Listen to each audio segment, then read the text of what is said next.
Yan ang lugaw. Kain ka lugaw. Ano, papaksyaw. Walang isda. Walang isda. Lugaw, tignan mo oh, yung tiyan mo. Wala nang laman. Bukas na lang. Bukas na lang may ulam bukas. Kasi kanina naggulay ako. Kaya ayaw mo na ng gulay. Oh, anong kakainin mo ngayon? Wala. Ayaw mo ng lugaw. Kumain ka ng lugaw. Kain ka. Mahumok na. Oo, malambot na yon yung lugaw. Kakakain lang ng kanin kanina.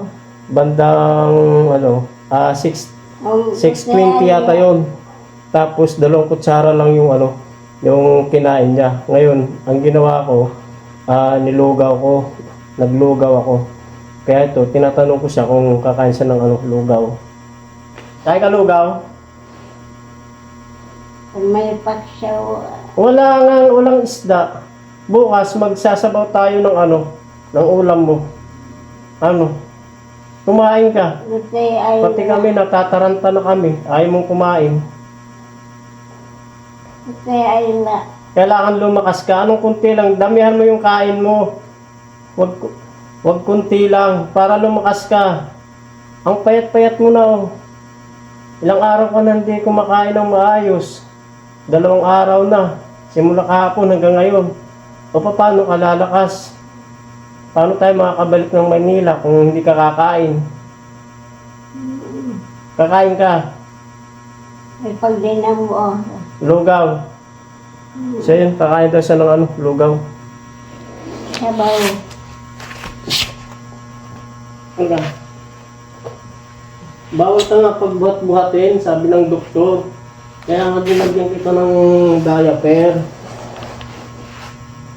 Yun ang sabi ng doktor, bawal ka buhat-buhatin. Kahit umihi ka, magdumi ka, diyan ka na lang sa diaper mo. Sige na. Sabaw. Wala, malambot yan, malambot. Malamig na yan, kanina pa to. Kumain ka ng marami. Pinakain kita ng kanin, may ulam naman, ayaw mo. May ulam. Tapos nagtimpla ko ng gatas mo. Gatas lang yung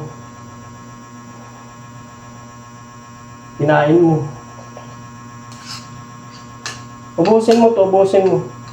Para lumakas ka. Inom ka pa ng gamot oh.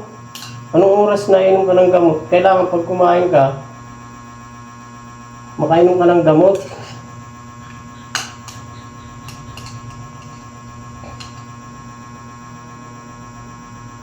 Tayo mga sabaw. Walang sabaw yung lugaw. Damihan mo yung kain mo para lumakas ka. Bumalik yung katawan mo. Ilang araw ka na hindi kumakain ng maayos eh. Pati kami nag-aalala ka hindi ka kumakain.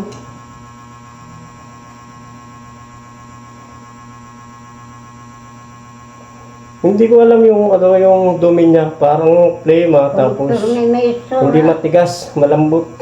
Maganang tangka ka ang may sura. Sige, bibili tayo ng ulam bukas. Kanina may ulam naman tayo kanina eh.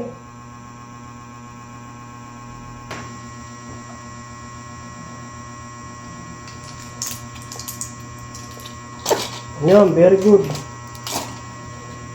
Kumain ka rin kahit pa paano. Last na yan. Siya yun. Kahit pa paano kumain siya ng lugaw. Tapos, nakain mo na rin siya ng gamot.